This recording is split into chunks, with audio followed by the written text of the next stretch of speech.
বিগত 1-11 সরকারের সময় একজন উপদেষ্টা সচিবালয়ে পিআইডি সম্মেলন কক্ষে এক সংবাদ সম্মেলনে সাংবাদিকদের প্রশ্নের উত্তরে ঠিক এই বাক্যটি উচ্চারণ করেছিলেন। সাংবাদিকরা প্রশ্ন করেছিলেন, আপনারা কি সংকটের কোনো সমাধান দেখতে পান? তখন তার উত্তরে তিনি বলেছিলেন ঠিক এই ল্যাঙ্গুয়েজটি, টানেলের শেষ প্রান্তে এখনো আলোর দেখা, আলো আমরা দেখতে পাচ্ছি। সেই সংবাদ সম্মেলনে 2008 সালে সেই সংবাদ সম্মেলনে আমি ছিলাম, আমার থাকার সৌভাগ্য হয়েছিল। এত বছর পরে এসে এই গত কয়েকদিন থেকে যে টালমাটাল অবস্থা, রাজনীতি, ভোট, নানান ইকুয়েশনে মাঝে মাঝে মনে হয় এই বুঝি আশা ফুরিয়ে গেল, আর কোনো পথ খোলা নেই, শ্বাসরুদ্ধকর গুমুট পরিস্থিতি। সরকারের সাথে বিএনপির, সরকারের সাথে অমুক একটি প্রভাবশালী মহলের এই সম্পর্কে ব্যবধান অনেক বেড়ে যাচ্ছে। সরি। এরপরও এত হতাশার মধ্যে, এত দুঃসংবাদের মধ্যে আমরা আশাবাদী হতে চাই, কারণ দিন শেষে এই দেশটা তো আমাদের, এই মাতৃভূমি, এই জন্মভূমি তো আমাদের, অনেক ত্যাগের বিনিময়ে অর্জিত এই বাংলাদেশ, এই লাল সবুজের দেশ।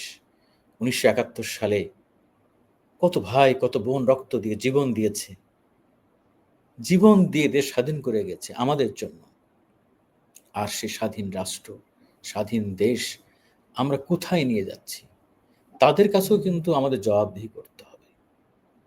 24-এর গণ অভ্যুত্থানেও এভাবে অনেকেই জীবন দিয়েছে, যদিও কোনোভাবেই মুক্তিযুদ্ধের সঙ্গে 24-এর গণ অভ্যুত্থানের তুলনা হবে না। সেটি তো মুক্তিযুদ্ধ, একটি দেশের আত্মপ্রকাশ, একটি মানচিত্রের আত্মপ্রকাশ, অনেক শহীদের রক্তের বিনিময়ে অর্জিত এই বাংলাদেশ।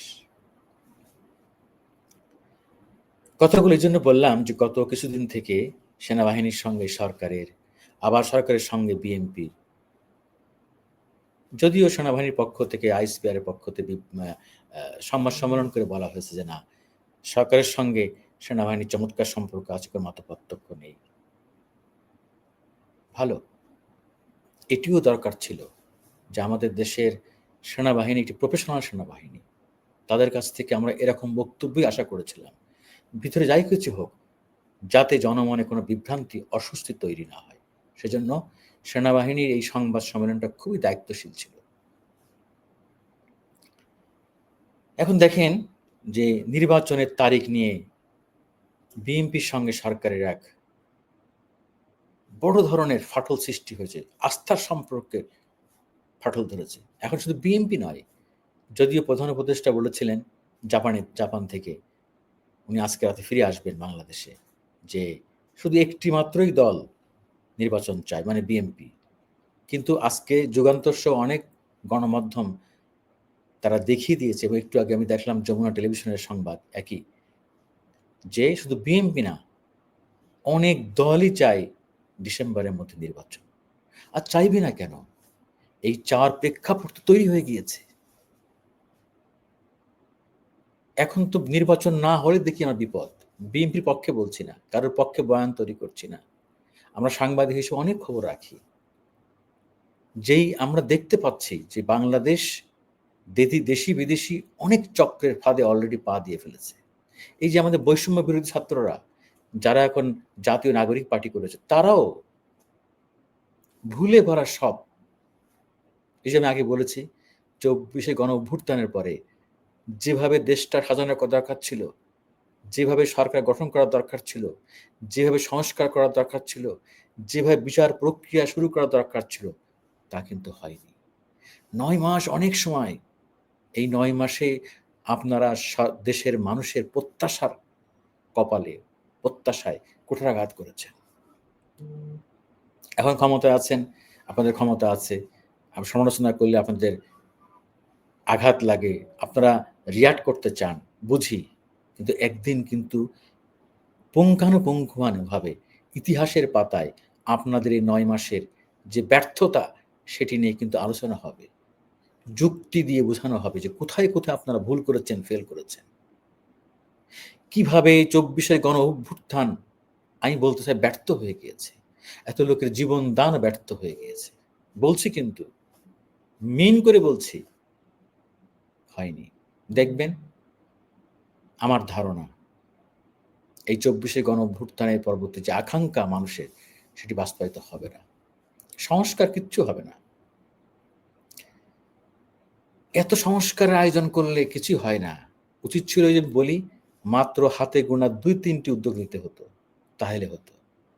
ওই যে আমাদের একটা কথা আছে গ্রাম দেশে, খাইতে পারবে না চোখের নেশায় প্লেট ভর্তি খাবার নিয়ে ফেলে। পরে দেখা যায় শেষে খাইতে পারতেছে না। সব খাবার রেখে উঠে যায়। নষ্ট করে, অপচয় করে। দেখবেন, আমি বললাম, আপনারা দেখবেন সংস্কারের 90% এরা বাস্তবায়ন করতে পারবে না। বরল অবস্থায় রেখে উঠে যাবে। যেতে হবে। চুজ অ্যান্ড পিক করতে হতো যে আমি কোন পর্যন্ত যেতে পারবো, কতটুকু হজম করতে পারবো। জনগণ যেই সংস্কারগুলো চেয়েছিল, সেই সংস্কারগুলো হাত দিলে কিন্তু আজকে আপনারা অনেক সাপোর্ট পাইতেন, এবং এটা অনেক আগেই হওয়া সম্ভব ছিল। প্রায় বলি, নির্বাচন নির্বাচন ব্যবস্থার সংস্কার, যে আর কেউ পরিবারতন্ত্র সৃষ্টি করতে পারবে না, আর কেউ ক্ষমতায় এসে চেয়ারের মধ্যে সুপার গ্লু লাগাতে পারবে না, আর উঠতে চায় না। যে ক্ষমতায় এসে তাকে ক্ষমতার থেকে যাইতেই হবে, এবং সুনির্দিষ্ট টাইমের মধ্যে নির্বাচন দিতেই হবে, এবং নির্বাচন যারা করবে, গ্রহণ করবে, তারা সব দেশের সেরা মানুষ। তারা দল দাস না, তারা দেশপ্রেমিক।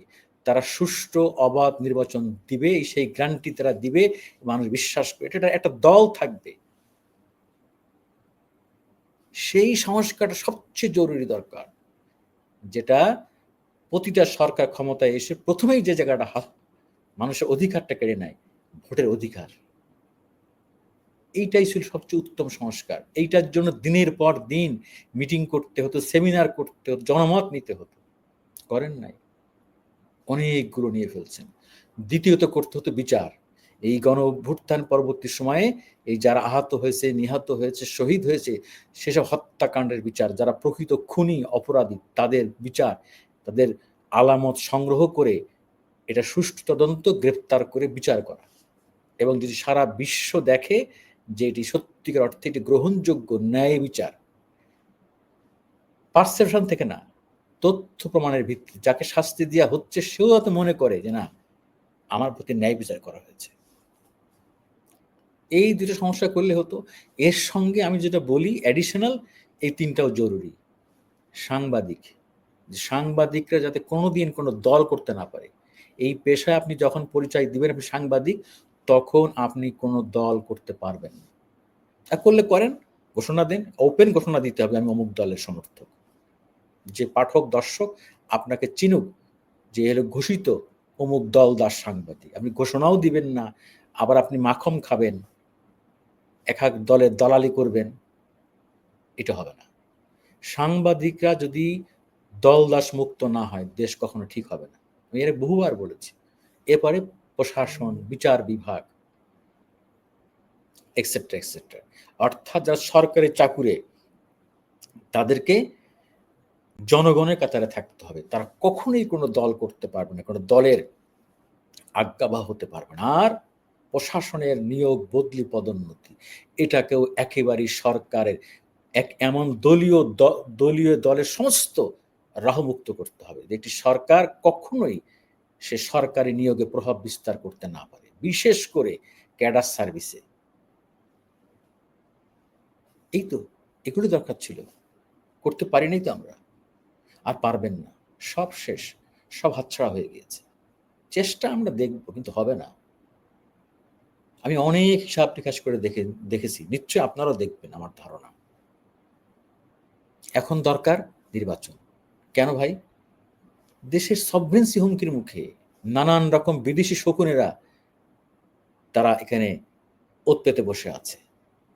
ইশারায় বুঝে নেন কারা কোথায় কি মোতায়েন করেছে, কারা কি চায়, জিসুমিয়া চুক্তি, আকসা চুক্তি, কারা আকসা চুক্তি চায়, আকসা চুক্তি মানে কি, আকসা চুক্তি বাস্তবায়ন করলে, এই সামরিক চুক্তি বাস্তবায়ন করলে আমাদের কি কি কি ঝুঁকি আছে, যে বিগত আওয়ামী লীগ সরকারের কাছ থেকে যে চুক্তি তারা করতে চেয়েছিল যুক্তরাষ্ট্র, যে সামরিক চুক্তি করতে চেয়েছে তার নাম হলো আকসা। সেই চুক্তি এখনো কারা করতে চায়, সেই চুক্তি আমাদের না করলে কি কি কি ক্ষতি হবে, এবং সেই চুক্তি কারা করে নিতে চায়, এটা আমাদের বুঝতে হবে। তো আর দেখেন কারা কারা আমাদের রাফায়েল মোতায়েন করে ভয় দেখায়, আকাশ নিরাপত্তা, আকাশ প্রতিরক্ষা ব্যবস্থা তারা সেট করেছে। কেন ভাই? বুঝতে হবে না? এই সিঁড়িগুলি পয়েন্টে, চিকেন নেক পয়েন্টে পুশ-ইন তো অব্যাহত আছে, পুশ-ইন অব্যাহত আছে। এই যে এটা গুরুত্বপূর্ণ চুক্তি, পুরো নামটা হলো acquisition and cross servicing agreement ACSA. আর্ট হলো general security of military information agreement GSOMIA. এই দুটা চুক্তি করতে চায় যুক্তরাষ্ট্র, বহুদিন থেকে তারা ট্রাই করছে। আওয়ামী লীগ সরকারের আমলে একাধিক মিটিং হয়েছে দুই দেশের সামরিক কর্মকর্তাদের মধ্যে। শেখ হাসিনা জিসুমিয়া চুক্তি করার ব্যাপারে সম্মতি দিয়েছিলেন, যেটি ভারতের সঙ্গে আছে যুক্তরাষ্ট্রের, কিন্তু আকসা চুক্তি করতে কিন্তু চাননি। সাবেক প্রধানমন্ত্রী শেখ হাসিনাকে আমি একটা জায়গায় ধন্যবাদ দিতে চাই, তার অনেক খারাপ দিক আছে, সে অনেক অন্যায় করেছে, কিন্তু সে যে আমেরিকার সঙ্গে এই যে আকসা চুক্তি করতে চায় নাই, এই জন্য আমি তাকে ধন্যবাদ দিতে চাই। কেউ কিছু মনে করলে করতে পারেন, আগে এই চুক্তি পড়ে আসবেন, তারপরে বলবেন, সমালোচনা করবেন আমার। আকসা চুক্তি ভয়ঙ্কর। এই যে সেন্ট মার্টিন মনি প্রায় বলতো না, সেন্ট মার্টিন দিয়ে দিতে হবে, একটু স্টাডি করে দেখেন কারা সেন্ট মার্টিন দখল করতে চায়, কোন চুক্তির প্রেক্ষাপটে, ইন্দো প্যাসিফিক অঞ্চল নিরাপত্তার নামে কারা কি করতে চায়।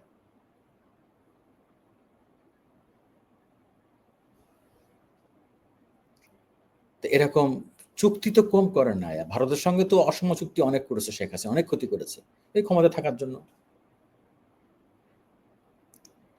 বঙ্গবন্ধুর মেয়ে তো ভুল কম করে নাই, সে ইচ্ছা করে হোক অনিচ্ছা তাকে ভুল করানো হয়েছে, সে ভুল করেছে, অনেক ক্ষতি হয়েছে দেশের, তার দলেরও ক্ষতি হয়েছে, দেশেরও ক্ষতি হয়েছে, স্বীকার করুক আর না করুক, অনুশোচনা বোধ থাকুক আর না থাকুক, এটা আমরা বুঝি, যা সত্যটা বলতেই হবে। ওনার ভালোটাও বলবো, খারাপটাও বলবো। উন্নয়ন অনেক করেছে, টানা 15 বছর ক্ষমতা থাকলে একটা গভর্নমেন্টের দ্বারা এত উন্নয়ন করা সম্ভব, উনি আরো করতে পারতো, কিন্তু দুর্নীতি না করতো। যেই পরিমাণ দুর্নীতি, টাকা পাচার, ব্যাংক লুটপাট হয়েছে, এটা না করতো, বাংলাদেশ অনেক উপরে থাকতো।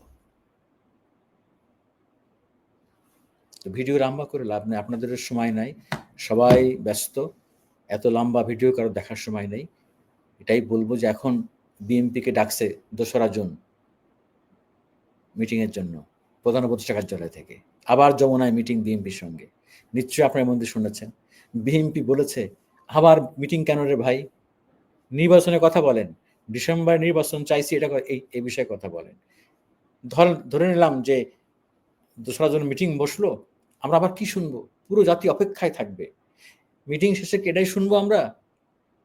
আমরা আমাদের লিখিত বক্তব্য আগেরটাই বলেছি, ওনারা শুনেছেন, আবার শুনবো এটাই, যে প্রধান উপদেষ্টা ওনাদের বক্তব্য খুব মনোযোগ সহকারে শুনেছেন, ওনাদেরকে বুঝিয়েছেন উনি কেন চান 30শে জুন, ডিসেম্বর থেকে জুনের মধ্যে, না একটু উনি সরে এসেছেন ওই জায়গার থেকে। ভাইরে এইসব বাদ দেন, অনেক চক্রান্ত হচ্ছে আমাদের দেশকে নিয়ে, আগে দেশকে বাঁচান,